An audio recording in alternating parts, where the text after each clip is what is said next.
Sim Thung ơi ní mô chỉ si nhìn hiểu thì ngã sim ăn xác nhí một trong đó kim bù nhé treo ngày phun siêu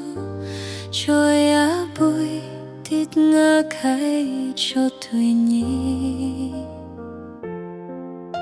một trong đó xăm nhân khai si kiến càng như chỉ si một chuyện sim lối ôi ngài nông vui hết si kiến càng như hiu ha kết có liu hàng ngã sim con thu nhị ly khôi ngài chỉ si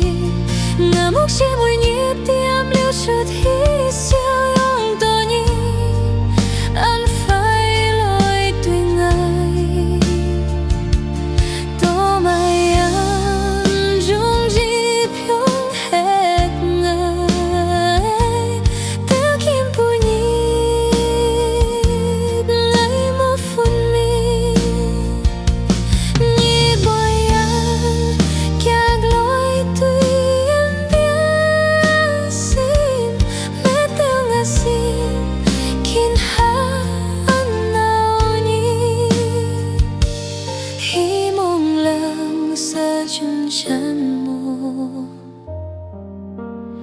thấy chung nhi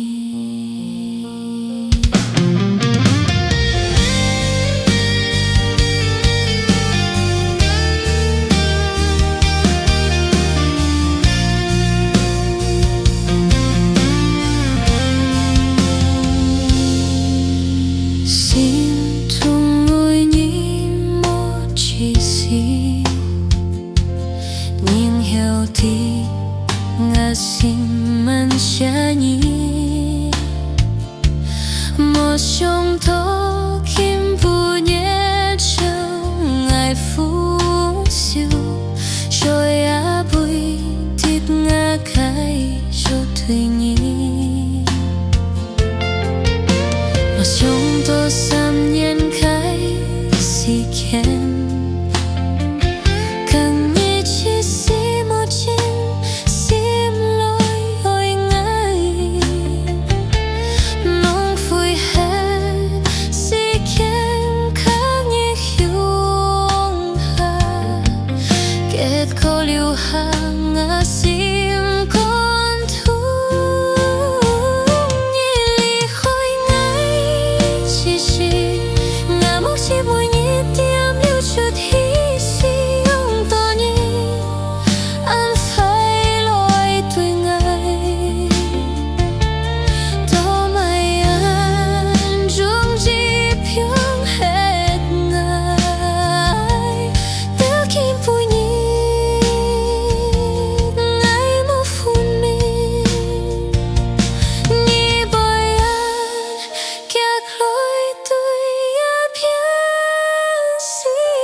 chung chân mô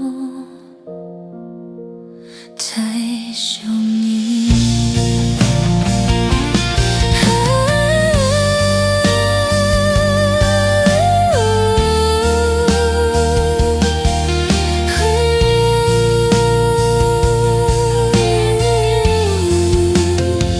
nhị ly khôi ngái chỉ si